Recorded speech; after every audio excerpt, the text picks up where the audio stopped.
আল্লাহ পাকের ওলি ও জমাকে ও আমার মুরব্বি বাবারা চার ইমামের ইমাম হযরত ইমাম আহমদ ইবনে হাম্বল হুজুর আমার মাঝে মাঝে গিয়ে আল্লাহর ওলি হযরত বিশারুল হাফিজ রাহমাতুল্লাহ আলাইহি দরবারে গিয়ে বসে গেলেন বৈঠকে গিয়ে বসে গেলেন সময় সময় আলেম ওলামা সময় সময় মুফতি মুহাদ্দিসরা হুজুরের কাছে চলে গেলেন সামনে চলে গেলেন আল্লাহ পাকের ওলি ও হযরত ইমাম আহমদ ইবনে হাম্বল আল্লাহ পাক আপনাকে এত বড় আলেম করে দিলেন এত বড় শিক্ষিত করে দিলেন আপনি কেন হযরত বিশারুল হাফিজ রাহমাতুল্লাহ আলাইহি দরবারে বসে গেলেন বৈঠকে বসে গেলেন আল্লাহ পাক আপনাকে হাদিসের এত বড় ইমাম করলেন তাফসীরের এত বড় জ্ঞানী করলেন ফিকহের এত বড় জ্ঞানী করে দিলেন আপনার দরবারে ইনি গিয়ে বসে থাকলেন আপনি কেন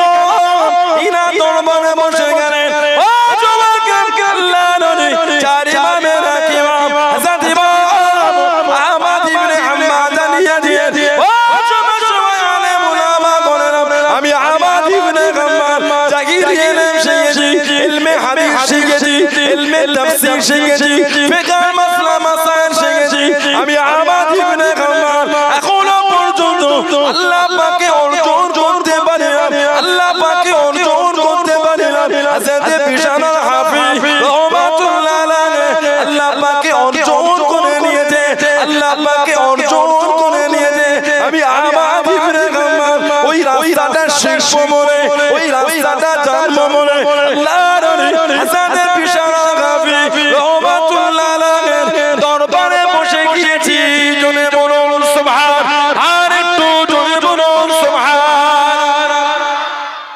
জাহির ইলম শিখেছি আল্লাহকে অর্জন করতে পারি হযরত বিশারুল হাফিজ রাহমাতুল্লাহ উনি আল্লাহকে অর্জন করে নিয়েছে এই আল্লাহকে অর্জন করার রাস্তা শিখব বলে ওনার সোহবতে এসে বসে আছে জোরে বলুন সুবহানাল্লাহ এত বড় দরজার আল্লাহ ওলি ছিলেন বিশারুল হাফিজ রাহমাতুল্লাহ হুজুর জুমার নামাজ পড়ে মসজিদ থেকে তাড়াহুড়ো করে বার হয়ে গেলেন বাকি নামাজ না পড়ে একজন লোককে দেখে এত বড় ওলি বাকি নামাজ পড়লো না যাই দেখি কোথায় হুজুর মসজিদ থেকে বার হয়ে কিছুটা হেঁটে গিয়ে কাবাবের দোকান থেকে কাবাব কিনেছে কাবাব উনি বলছে ও নামাজ পড়তে পড়তে মনে হয় কাবাব খাবার শখ হয়েছে এত শখ হয়েছে বাকি নামাজ না পড়ে কাবাব খেতে পারো কাবাবটা কিনে আর একটু আগে দেখি যাই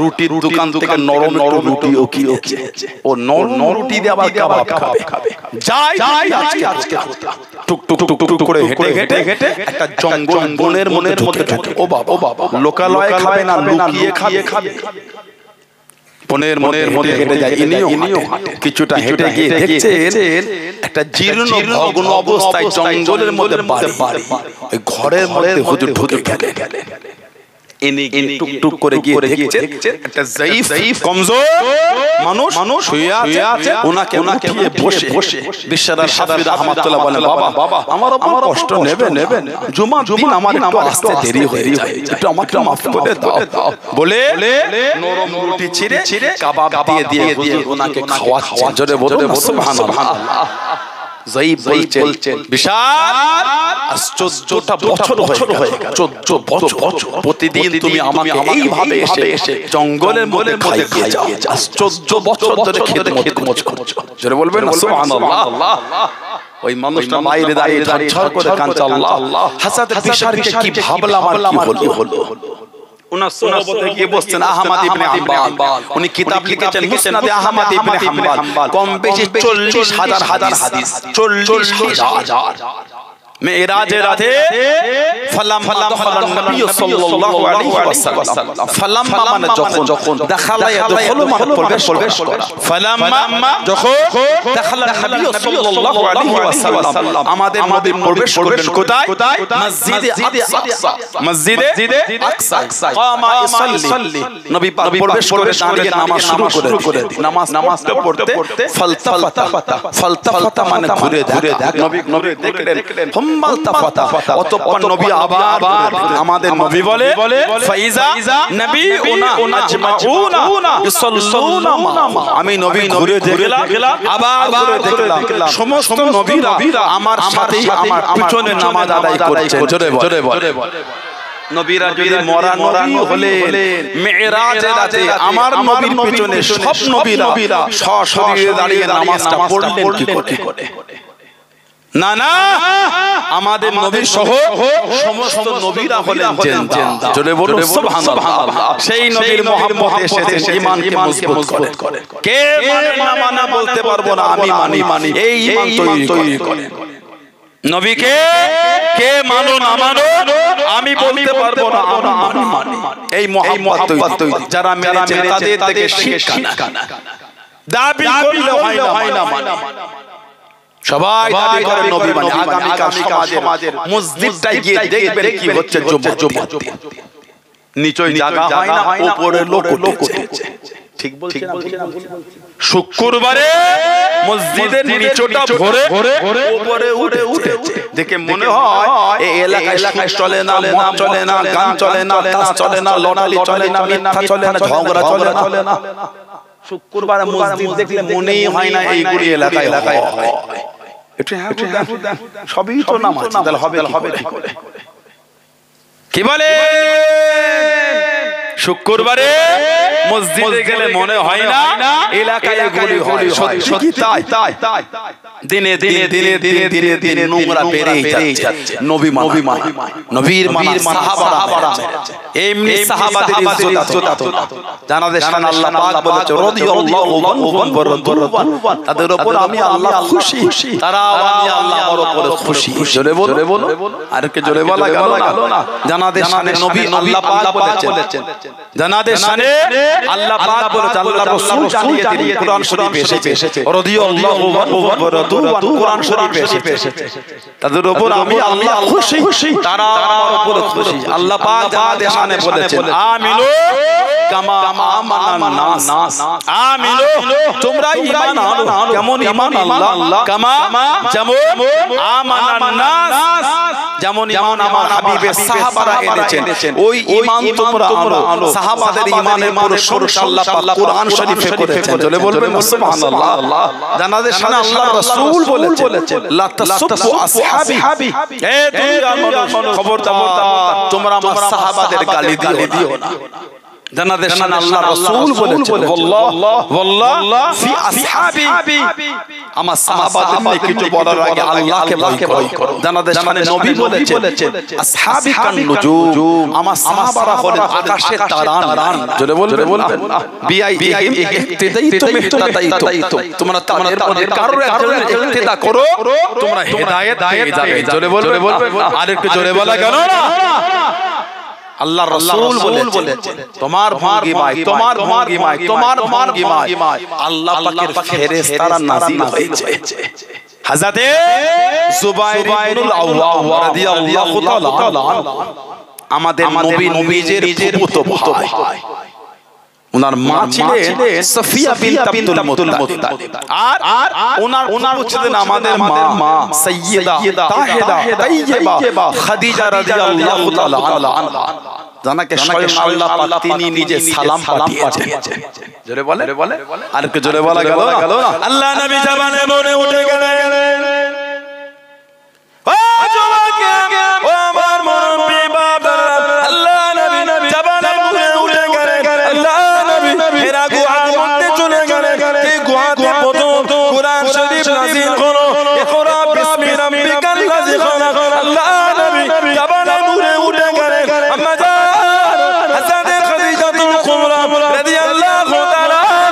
কষ্ট করে বুক টেনে পাথর ধরে ঝুরে আল্লাহ নবীর জন্য খাদ্যখানা পৌঁছে দিলে খাবারখানা আগিয়ে দিলে আল্লাহ পাকের দরবারে এতটা পছন্দ হয়ে গেল এতটা কবুল হয়ে গেল আল্লাহ পাক জানিয়ে দিলেন আমার হাবিবকে গিয়ে বলে দাও আমার হাবিবকে গিয়ে জানিয়ে দাও আমার হাবিবের স্ত্রী খাদিজা আমার হাবিবের জন্য এত কষ্ট করে বুক টেনে পাথর ধরে ছুটে ছুটে ছুটে ছুটে আমার হাবিবের জন্য খাবারখানা পৌঁছে দিয়েছে, খাবারখানা আগিয়ে দিয়েছে। আমি আল্লাহ এতটা খুশি হয়ে গিয়েছি, আমি আল্লাহ হাবিবের স্ত্রী খাদিজাকে আমি আল্লাহ সালাম দিয়ে দিলাম। জোরে বলুন সুবহান, আর একটু জোরে বলুন সুবহান। হাবিব এই পাহাড়ের চূড়ায় ইবাদত করে। আমার হাবিবের স্ত্রী খাদিজা কষ্ট করে হলো হাবিবকে খাদ্যটা পৌঁছে দিয়েছে। এই যে হাবিবের জন্য আমার হাবিবের স্ত্রী কষ্ট করে ওটা, এটা আমি আল্লাহ আমার দরবারে এত পছন্দ হয়েছে। আমি আল্লাহ হাবিবের স্ত্রী খাদিজাকে আমি আল্লাহ সালাম দিলাম। জোরে জোরে বলো সাইয়্যিদা তাহেরা তাইয়্যিবা খাদিজা রাদিয়াল্লাহু তাআলা আনহা। আমাদের নবীর যত আওলাদ সব হযরত খাদিজা রাদিয়াল্লাহু তাআলা আনহা থেকে। নবীর একটা ছেলে হযরত ইব্রাহিম রাদিয়াল্লাহু তাআলা আনহু, হযরত ইব্রাহিম রাদিয়াল্লাহু আনহু উনি খালি এসেছেন হযরত মারিয়াম রাদিয়াল্লাহু তাআলা আনহা থেকে। বাকি আমাদের নবীর যত আওলাদ ছেলে আর মেয়ে সব খাদিজা রাদিয়াল্লাহু তাআলা আনহার নাসালে এসেছে। বলুন না সুবহানাল্লাহ। আল্লাহ রাসূলের নিজের ফুফুতো ভাই যেদিন আবু বকর সিদ্দিক মুসলমান হয়েছে, তারপরের দিনেই উনি মুসলমান হয়েছে। আশারায়ে মুবাশশিরা 10 আশার মানে 10 বাশশারা ইবাশশিরি থেকে মুবাশশির 10 জন সুসংবাদপ্রাপ্ত সাহাবা। প্রথম সারির নবীর নাম ধরে ধরে বলেছেন জান্নাতি 10 জন। আলহামদুলিল্লাহ নবী সব সাহাবারাই জান্নাতি। জলে বলুন সুবহানাল্লাহ। তারপর প্রথম সারির 10 জনের নবীর নাম ধরে এই 10 জনের মধ্যে একজন ছিলেন উনি হযরত জুবাইর রাদিয়াল্লাহু তাআলা। যেদিন আবু বকর সিদ্দিক মুসলমান হয়েছে, পরে উনি মুসলমান হয়েছে। আর 4 নম্বরে মুসলমান ছিলেন হযরত তালহা ইবনে উবাইদুল্লাহ। হযরত আবু তালহা তালহা ইবনে উবাইদুল্লাহ হযরত আবু তালহা রাদিয়াল্লাহু তাআলা আনহু। আমাদের নবী বলতেন তোমরা যদি কেউ জিন্দা শহীদ দেখতে চাও, শহীদ কিন্তু জিন্দা হেঁটে হেঁটে ঘুরে বেড়াচ্ছে, তাকে দেখে খুশি হতে চাও, তোমরা আমার আবু তালহাকে ডাকো। ওটা আমি নবী আমার জিন্দা শহীদ সাহাবী। জোরে বলো আর জোরে বলা গেল না। যিনি ইসলামের দ্বিতীয় যুদ্ধ, দ্বিতীয় হিজরি উহুদের যুদ্ধে 80টা তীর নিজের সিনার মধ্যে শরীরের মধ্যে নিয়েছেন। 80টা একটা তীরও আমাদের নবীকে লাগে না। একটা তীর আল্লাহর রাসূলকে লাগে আমাদের নবী বলেছেন ওটা আমি আমার জিন্দা শহীদ সাহাবী। জোরে বলো 50 জন সাহাবাকে নবী উহুদের পাহাড়ে দাঁড় করিয়ে দিলেন। তোমরা এইখানে দাঁড়াবে, সরবে না। হাড়ি জিতি যাই হোক ওই জায়গা ছেড়ে নামবে 50 জন। প্রথম দিকে কাফেররা উহুদের ময়দান ছেড়ে ছুটে ছুটে চলে যাচ্ছে। সব যে মালগুলি এনেছিল ওগুলো উহুদের ময়দানে ফেলতে ছুটছে। ওই 50 জন সাহাবা দেখলেন সাহাবারা সব নেমে মাল কুড়োচ্ছে। ওনারা ভাবলেন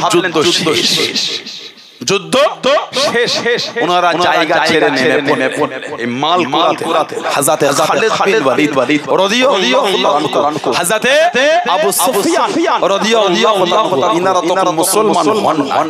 ইনাদের নেতৃত্বে পাহাড়ের পিছন দিক থেকে একটা দল সাহাবাদের উপর আক্রমণ করে দিল। সাহাবারা ছন্ন ছাড়া হয়ে গেল। আল্লাহ নবী কিছু কিছু সাহাবা মদিনা শরীফে চলে যায়। তলোয়ার খানা নামিয়ে বাড়ির দিকে চলে যায়। কাফেরা লটিয়ে দিল। তোদের নবীকে শহীদ করে দিয়েছি, তোদের নবীকে শহীদ করে দিয়েছি। আল্লাহ রাসূল কাঁদতে চলে যায়। কার জন্য লড়াই করবো? আল্লাহ নবী চলে গেলেন। সাহাবারা মদিনা শরীফে চলে যায়। সাহাবাদের বিবিরা, সাহাবাদের মেয়েরা, সাহাবাদের মায়েরা, বোনেরা, সাহাবাদের বাড়ির মহিলা সীমানায় দাঁড়িয়ে গেলেন। বাড়ির দরওয়াজার কাছে দাঁড়িয়ে গেলেন।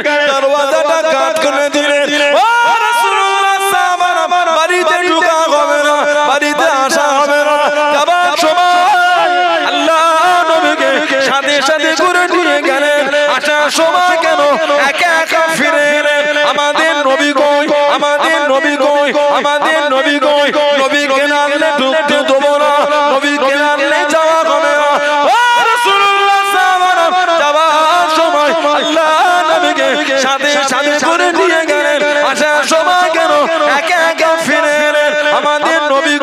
আমাদের নবী কই আল্লাহ নবীকে জানলে কাউকে ভিতরে ঢুকতে দেব না আল্লাহ নবীকে জানলে কাউকে ভিতরে ঢুকতে দেব না ও জওয়ানকে আল্লাহ আমাকে রুকুমে আল্লাহ নবী ওহুদে পারে দাঁড়িয়ে গিয়ে আল্লাহ নবী জানিয়ে দিয়েন আনা মুহাম্মদ ইবনে আব্দুল্লাহ আনা মুহাম্মাদুর রাসূলুল্লাহ সাল্লাল্লাহু আলাইহি ওয়াসাল্লাম আমি নবী জিন্দা নবী আমি নবী জিন্দা নবী আল্লাহ নবী দূরে জামান শরীফের কথা খারাপ 15 থেকে 20 কিলোমিটার দূরে আল্লাহ আমাকে রুকুমে সাহাবাদের কানে কানে পৌঁছে গিয়েছিল জোরে বলুন সুবহান আর একটু জোরে বলুন সুবহান জামান নবীকে নিয়ে গেলে আর বাড়ি ফিরছেন একা কাউকে ঘরে ঢুকতে না যতক্ষণ আমাদের নবীকে না আনবেন কাউকে ঘরে ঢুকতে না আমাদের নবী পাক ওদিক থেকে বলছেন আমি নবী জিন্দা সুবহানাল্লাহ বলেন এই নবী পাকের নূরে জামান শরীফের কথা আল্লাহ পাকের হুকুম সাহাবাদের কানে কানে পৌঁছে গেল সাহাবারা আবার ওহুদে ছুটলেন নবী পাকের কাছ থেকে সাহাবারা যখন ছন্নছাড়া হয়ে গেলেন 12 জন সাহাবা খালি আমার নবীকে ঘিরে রেখে 12 কাফেরদের একটা দল আসছে মাত্র 12 জন 11 জন আনসার মদিনা শরীফের সাহাবা সাহায্যকারী একজন মুহাজির হিজরাতকারী সাহাবী এই একজন ছিলেন সুবাইর ইবনে আব্দুল্লাহ হযরতে আবু তালহা ইবনে উবাইদুল্লাহ আবু তালহা রাদিয়াল্লাহু তাআলা এই 12 জন সাহাবা নবীর কাছে যে যুদ্ধে আমার নবী পাকের লোহার হেলমেটটা ভেঙে শির মুবারকের লোহার টুকরো গিতে যে যুদ্ধে আল্লাহ নবী নূরে দান মুবারকটা শহীদ হয়েছিল কাফেরদের দল যখন আসে নবী পাক বলেছিলেন তোমাদের মধ্যে কেউ আছে এদের করে আটকাবে যে এদের আটকাবে আমি নবী বলছি তাকে আমি নবী আল্লাহর জান্নাতে আমার সাথী বানানো হবে হযরত তালহা ইবনে উবাইদুল্লাহ হুজুর আমি চাই নবী বলেন তুমি আমার কাছে থাকো এই করে 11 জন আনসারী সাহাবা রাদিয়াল্লাহু তাআলা আনহুম আজমাইন একে 11 জন শহীদ হয়ে তালহা ইবনে উবাইদুল্লাহ আল্লাহর নবী আর নবী পাক এবার যাও হযরত আবু তালহা চলে গেলেন ও জওয়ানকে কাফেরদের সঙ্গে লড়তে শুরু করে দিয়ে কাফেরদের সঙ্গে লড়তে কাফেরদের পিছিয়ে দিয়ে অনেকটা পিছিয়ে দিয়ে ছুটে আল্লাহ নবীর কাছে চলে গেলেন আল্লাহ নবীকে কোলে নিয়ে আল্লাহ নবীকে কাঁধে পারে উঠিয়ে দিয়ে কাফেরদের দিকে ঝাঁপিয়ে গেলেন কাফেরদের সঙ্গে লড়ে ও জওয়ানকে কাফেরদের কোলে পিছিয়ে দিয়ে ছুটে আল্লাহ নবীর সামনে চলে গেলেন আল্লাহ নবীকে কাঁধে করে নিয়ে কোলে তুলে পারে আগিয়ে দিয়ে পারে উঠিয়ে দিয়ে আবারও ঝাঁপিয়ে পড়ে কাফেরদের সঙ্গে লড়ে গোটা শরীর খানা ধীরে ঝাঁঝরা হয়ে গেল গোটা শরীর খানা ধীরে ঝাঁঝরা হয়ে গেল আর দাঁড়িয়ে থাকতে পারে না জমিনে লুটিয়ে গেলেন হযরত আবু বকর সিদ্দিক রাদিয়াল্লাহু তাআলা আল্লাহ নবীর সামনে চলে গেলেন আল্লাহ নবীর কাছে থেকে দাঁড়িয়ে গেলেন ইয়া রাসূলুল্লাহ হাবিবাল্লাহ ইয়া রাসূলুল্লাহ হাবিবাল্লাহ আল্লাহ পাকের নবী হুজুর আপনি কেমন আছেন আপনার কি অবস্থা আল্লাহ নবী চোখ ভরা পানি কেঁদে জানিয়ে দিয়ে আল্লাহ নবী শুনিয়ে দিয়ে ও বাবা আবু বকর রাদিয়াল্লাহু তাআলা আমি নবী আমার খবর বলে দেবেন আমার আবু তালহা রাদিয়াল্লাহু তাআলা আমি নবী আমাকে গান করার জন্য আমাকে আরাম করার জন্য গোটা শরীর খানা ধীরে ঝাঁঝরা হয়ে গেল আমার আবু তালহাকে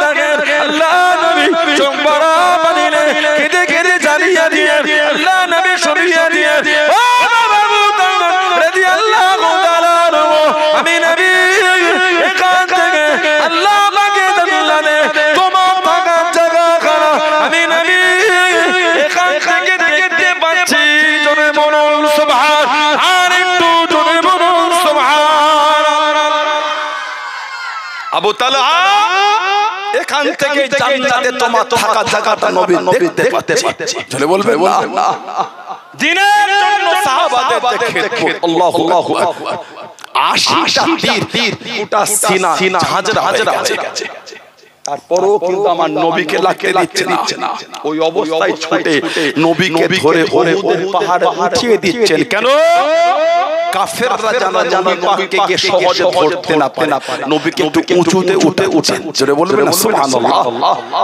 আল্লাহর রাসূল বলতেন তোমরা যদি আমি নবী আমার জিন্দা শহীদ সাহাবীকে দেখে খুশি হতে চাও তোমরা আমার আবু তালহাকে দেখো এটা আমি নবী আমার জিন্দা শহীদ সাহাবী জোরে বলুন সুবহানাল্লাহ 4 নম্বরে মুসলমান ছিলেন যেদিন হযরত আবু বকর সিদ্দিক রাদিয়াল্লাহু তাআলা মুসলমান হলে পরে তিনি মুসলমান হয়েছেন হযরত জুবাইর ইবনে আওয়াম রাদিয়াল্লাহু তাআলা আমাদের নবীর পুত্র আল্লাহর রাসূল বলেছেন জুবাইর তোমার ভঙ্গিমায় আল্লাহ পাকের ফেরেশতারা নাযিল হয়েছে তোমার মতন সেজে ফেরেশতা এসেছে জোরে বলবেন না তোমার মতন সেজে আল্লাহর ফেরেশতারা এসেছে নবী বলেছেন মাত্র 15 বছর বয়সে মুসলমান হয়েছে জুবাইর ইবনে আওয়াম নবী বলেছে তোমার ভঙ্গিমায় ফেরেশতা নাযিল জোরে বলো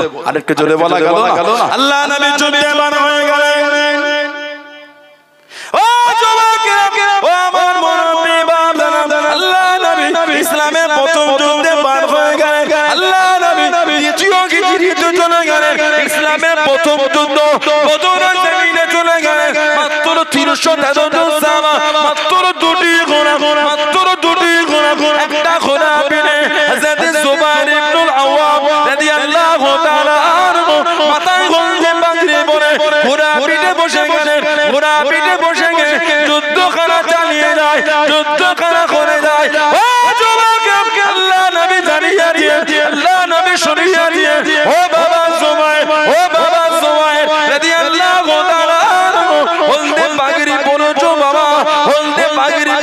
বাবা আল্লাহ আমাকে দরবারে এতটা পছন্দ হয়ে গিয়েছে এতটা কবুল হয়ে গিয়েছে ও বাবা জুবাইর আল্লাহ রাব্বুল আলামিন বদরের জমিনে যতজন ফেরেশতা পাঠিয়েছে সবার মাথায় হলদে পাগড়ি পরে সবাই নাযিল হয়েছে জোরে বলুন সুবহান আর একটু জোরে বলুন সুবহান তুমি মাথায় হলদে পাগড়ি দিয়েছো বদরের যত ফেরেশতা আল্লাহ নাযিল করেছে সবার মাথায় হলদে পাগড়ি জোরে বলা গেল না জুবাইর তোমার মতন সেজে আল্লাহর ফেরেশতা নাযিল হয়েছে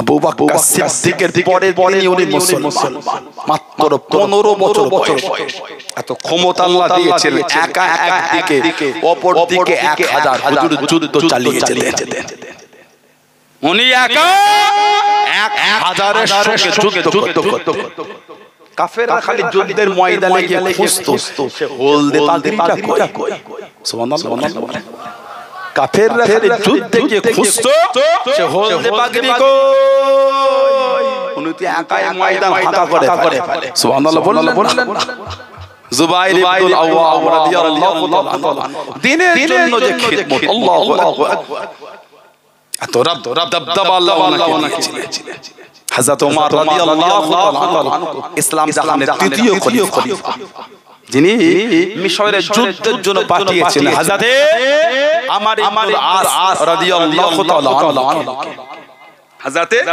আমর ইবনে আস রাদিয়াল্লাহু তাআলা আনহু জানাকে মিশরে যুদ্ধের জন্য মিশরে পাঠিয়েছে হযরত আমর ইবনে আস রাদিয়াল্লাহু তাআলা যে আমার আস রাদিয়াল্লাহু তাআলা আনহু 15 হিজরিতে কাফেরদের কাছ থেকে খ্রিস্টানদের হাত থেকে বাইতুল মুকাদ্দাসকে আযাদ করে হযরত ওমর ফারুকের হাতে উঠিয়ে দিয়েছিলেন জোরে বলুন না সুবহানাল্লাহ 15 হিজরি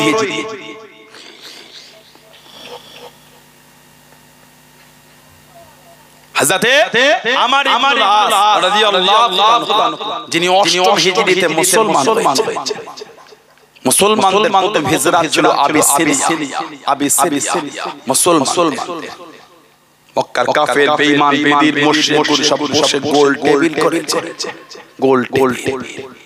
মুসলমানরা আবিসিনিয়ায় গিয়ে বিনা বাধাতে দিন পালন করছে। ওদের মক্কা শরীফে না ফিরে আনলে ওদের উপর জুলুম করা যাচ্ছে না। কি হবে? যে কোনো উপায়ে ওদের উপরে মক্কা শরীফে ফিরাতে হবে।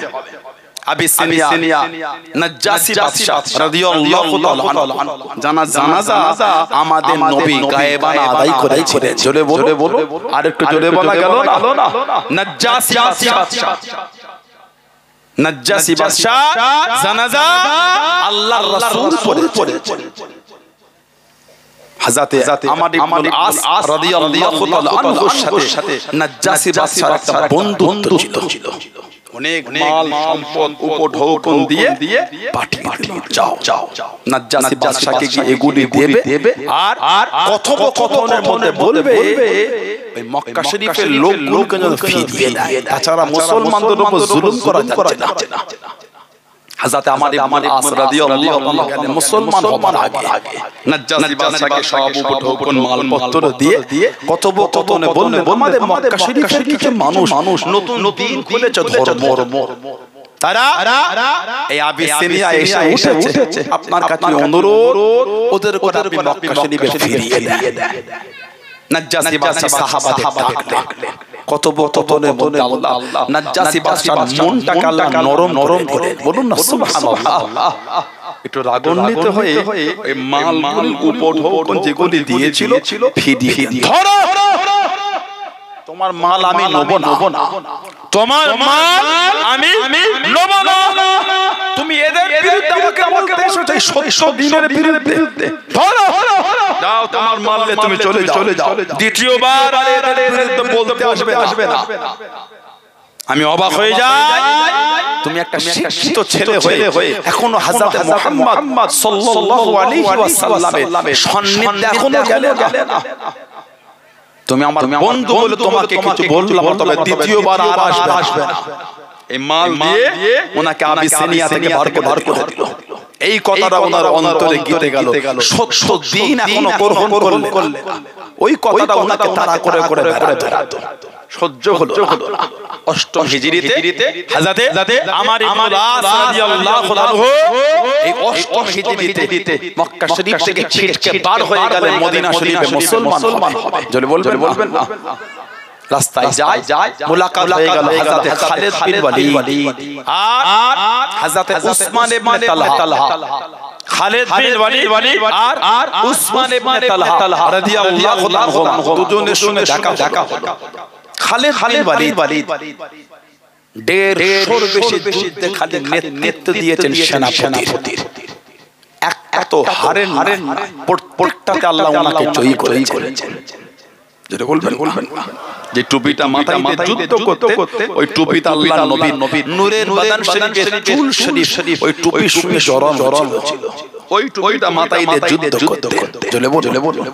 খালিদ বিন ওয়ালিদ সাইফুল্লাহ ইন্তেকাল হবার আগে বিছানায় শুয়ে কান আর বিবিকে বলছে দেখো তো শরীরের এমন কোন জায়গা বাকি আছে কি দেখো তো যেখানে তলোয়ারের আঘাত তীরে দাগ হতে বাকি আছে। শরীরে এমন কোন জায়গা যেখানে তলোয়ারের আঘাত আর তীরে দাগ। ওনার গোটা শরীর থেকে বলে শরীরের এমন কোন জায়গা নাই যেখানে তলোয়ারের দাগ নাই আর তীরে দাগ নাই। ঝরঝর করে গোটা শরীরটা আল্লাহ দিনের জন্য যুদ্ধ করতে গিয়ে তলোয়ারের আঘাত আর তীরে দাগ হয়ে গেল। তারপর শহীদ হলাম। গোটা শরীরটাই তলোয়ারের দাগ তীরে দাগ শহীদ হলাম। ওনার বিবি বলছে কেন মন খারাপ করে? আল্লাহ যে সাইফুল্লাহ করেছে আল্লাহ তলোয়ার, আপনি যে শহীদ হবেন না। জোরে বলা গেল না? আর একটু জোরে বলা গেল না? আল্লাহ নবী সামনে চলে গেলেন। ও যুবক, আল্লাহ নবীকে সালাম জানিয়ে দিন, আসসালামু আলাইকুম ইয়া রাসূলুল্লাহ। আল্লাহ নবী সালামে জবাব করে দিন, আল্লাহ নবী উত্তর করে দিন, ইয়া রাসূলুল্লাহ ইয়া রাসূলুল্লাহ। আল্লাহ আমাকে হুজুর বিয়াদি মাফ করুন, আমার জন্য দোয়া করেন, আমি যেন শহীদ হয়ে যাই। আমি যেন শহীদ হয়ে যাই। আল্লাহ নবী জানিয়ে দিয়ে, আল্লাহ নবী শুনিয়ে দিয়ে, ও বাবা খালিদ রাদিয়াল্লাহু তাআলা, তুমি শহীদ হবে না বাবা, তুমি শহীদ হবে না বাবা। ইয়া রাসূলুল্লাহ অমুক সাহাবীকে জানিয়ে দিয়ে বাবা তুমি শহীদ হবে, অমুক জনকে বলে দিয়ে বাবা তুমি শহীদ হবে, অমুক সাহাবীকে শুনিয়ে দিয়ে বাবা তুমি শহীদ হবে। ইয়া রাসূলুল্লাহ হুজুর আমি কেন শহীদ হব না? আল্লাহ নবী জানিয়ে দিয়ে, আল্লাহ নবী শুনিয়ে দিয়ে, ও বাবা খালিদ রাদিয়াল্লাহু তাআলা, তুমি হলে আল্লাহ পাকের তলোয়ার, তুমি হলে সাইফুল্লাহ, তুমি হলে সাইফুল্লাহ, তুমি হলে সাইফুল্লাহ। আল্লাহ পাকের তলোয়ার দুনিয়া কারোর কাছে হারবে না, দুনিয়া কারোর কাছে মাথা নত করবে না। ও বাবা খালিদ তুমি হলে আল্লাহ পাকের তলোয়ার। জোরে বলুন সুবহান, আর একটু জোরে বলুন সুবহান। তুমি আল্লাহ তলোয়ার, তুমি আবার কার কাছে হারবে? না না, আল্লাহ তোমাকে সাইফুল্লাহ করেছে, সাইফুল মানে তলোয়ার। আল্লাহ তোমাকে আল্লাহ তলোয়ার করেছে, আল্লাহ তলোয়ার দুনিয়ায় কারোর কাছে হারবে না। জোরে বল দুজন। আর আমার ইবনুল আস, এই তিনজন রাদিয়াল্লাহু তাআলা মদিনা শরীফে যাচ্ছে অষ্টম হিজরি, মুসলমান হবে। অষ্টম হিজরি মুসলমান হবে। আল্লাহ নবী দরবারে গেলে হযরত খালিদ বিন ওয়ালিদ, হযরত উসমান ইবনে তালহা রাদিয়াল্লাহু আনহুমা দুজনে মুসলমান হয়ে গেলেন। জোরে বল, আরেকটু জোরে বলা গেল না? আল্লাহ নবী নূরের হাতটা বাড়িয়ে রেখেছে, নবী নূরের হাত।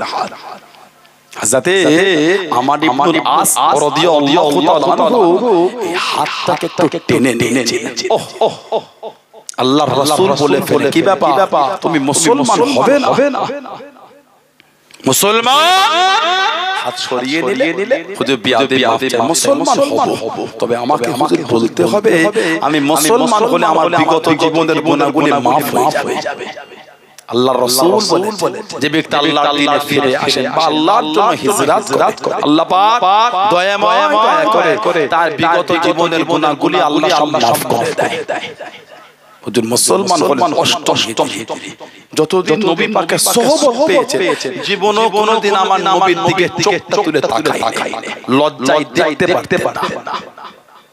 আল্লাহ নবী দরবারে গেলে চোখটা নিচের দিকে থাকতো, নবী পাকের দিকে জীবনও তাকায়নি। হযরতে আমার ইবনুল আস রাদিয়াল্লাহু তাআলা জানা কি হযরত উমর রাদিয়াল্লাহু তাআলা আনহু মিশরের গভর্নর করেছে, মিশরের গভর্নর করেছে হযরতে উমর রাদিয়াল্লাহু তাআলা, মিশরের গভর্নর।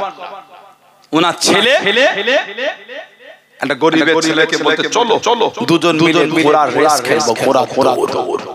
দুজন মিলে ঘোড়া দৌড় খেলে, গরিবের ছেলে জয়ী হয়ে গেল। গভর্নরের ছেলে গরিবের ছেলেকে ঘোড়ার পিঠ থেকে নামিয়ে চাবুকের বাড়ি দুররা পেটের পিঠে ছিল। কিতাব এসেছে শরীর ফেটে, কোমর ফেটে রক্ত ঝরছে। কানতে বাপকে কি বলা, বাবা আমাকে গভর্নরের ছেলে। কেন না? কারণ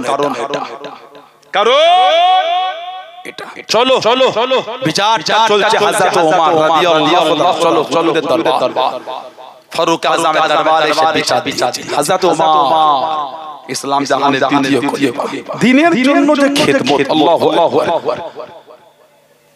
সফর থেকে ব্যবসা থেকে কোন জায়গায় লাভাংশ হিসাবে খুশবু এসেছে, খুশবু আতো।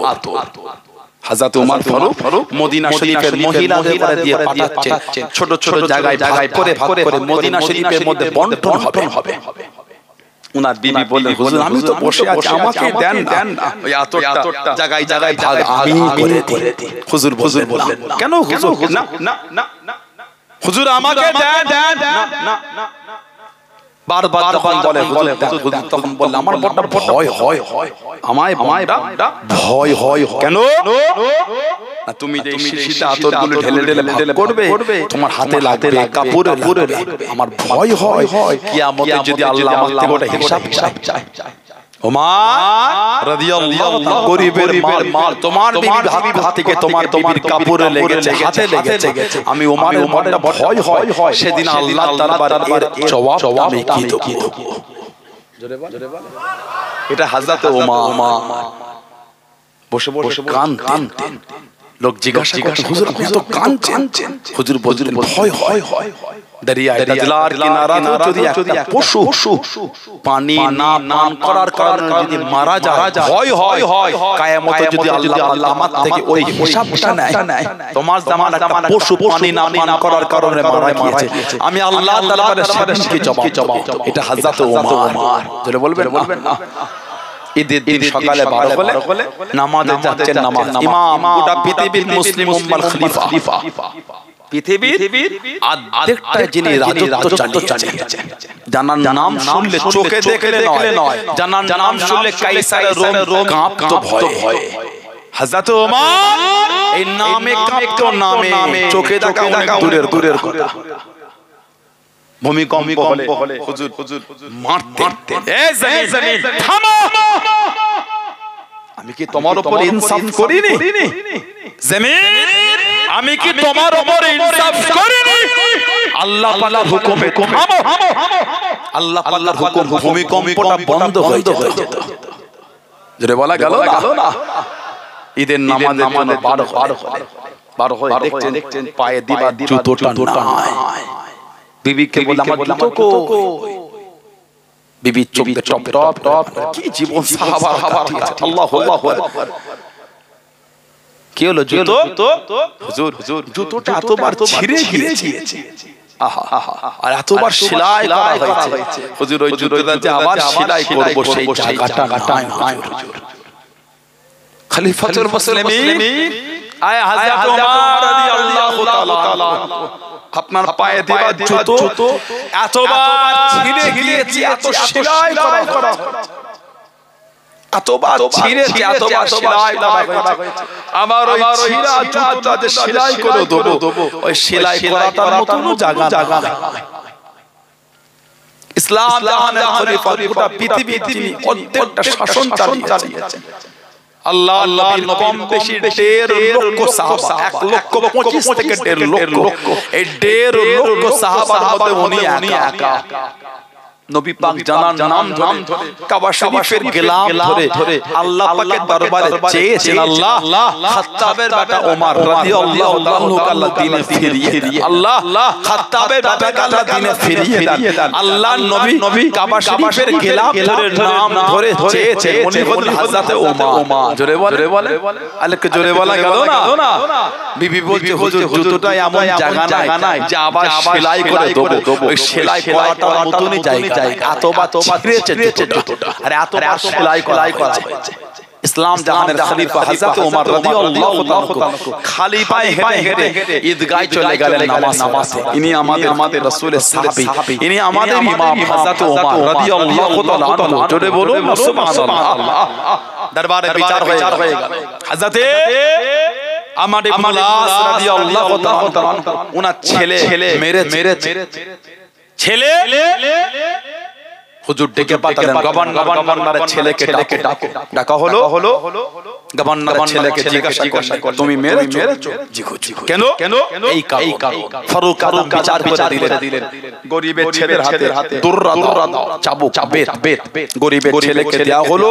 হযরত ওমর বললেন, গভর্নরের ছেলেকে মারো। গভর্নরের সামনে গভর্নরের ছেলেকে গরিবের ছেলে পিটছে। হুজুর বললেন, গভর্নর শরীফ থেকে দামি জামা খুলে দাও। হুজুর উনি গভর্নর, উনি কি না ওনার শরীর থেকে পোশাক দামি জামা খুলো। কেন? তাতে করে আগামী দিন এরকম কোন দায়িত্বপ্রাপ্ত লোকে ছেড়ে মনে চিন্তাটা না হয়, আমার বাপ এই দায়িত্ব আছে বলে আমার 7 গুণ মা, আমার বাপ অমুক পদে আছে, আমি তামি ছেলে 7 গুণ মা।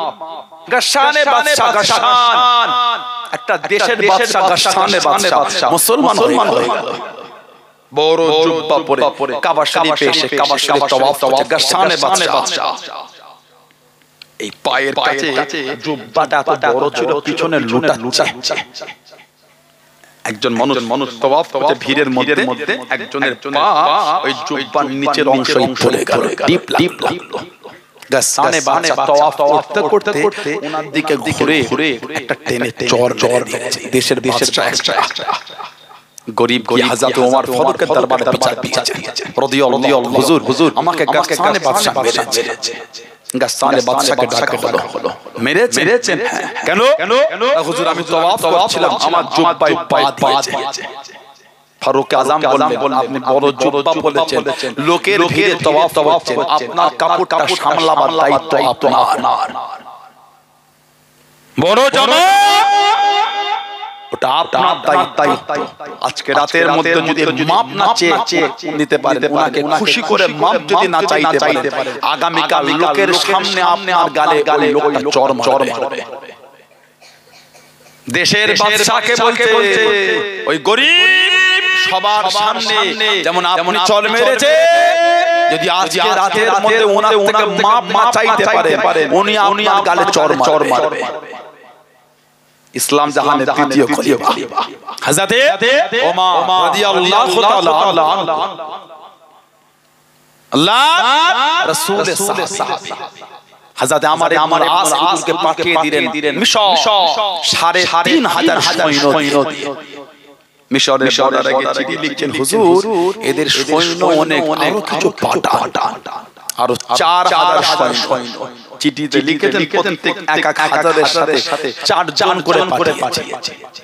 প্রত্যেক ১,০০০-এর সাথে একজন করে ৪,০০০-এ মোট ৪ জন।